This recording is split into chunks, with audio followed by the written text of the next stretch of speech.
मुंबई आणि कोकण किनारपट्टीवर सुरू असलेल्या मुसळधार पावसामुळे समुद्राला उधाण आले असताना आज सकाळी उरणजवळ एक मासेमारी बोट बुडाली। आज सकाळी 9:30 वाजण्याच्या सुमारास करंजा रीफ्स परिसरात ही घटना घडली।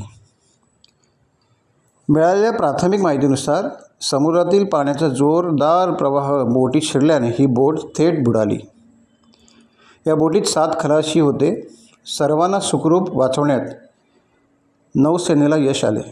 हेलिकॉप्टरच्या मदतीने युद्धपातळीवर बचाव कार्य करण्यात आले। या घटनेची माहिती मिळताच जनतेमध्ये खळबळ उडाली। दुर्घटनाग्रस्त बोट समुद्राच्या पाण्यात हिलकावे खाताना दिसत होती, तर काही लोक लाईफ जॅकेट परिधान करून दुर्घटनाग्रस्त बोटीतील मच्छीमारांना वाचवण्याचे प्रयत्न करत होते।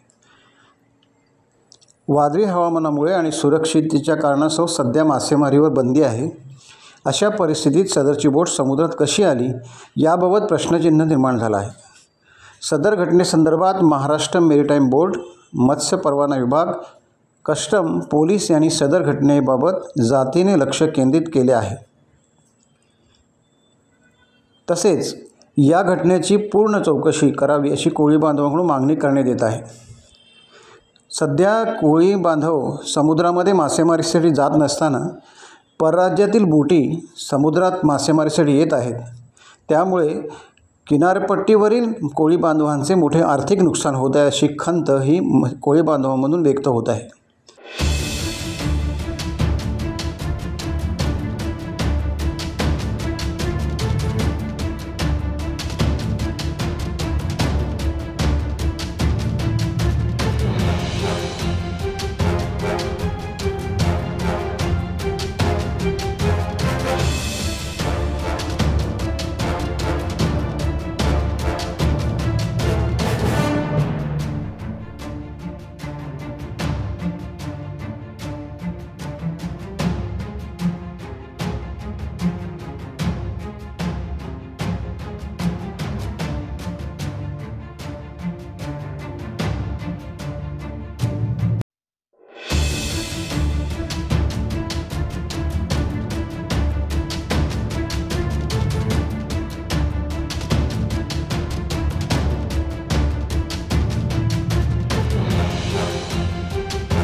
टाइम्स डिजिटलला लाईक करा, शेअर करा, सबस्क्राईब करा आणि बेल आयकॉन दाबायला विसरू नका।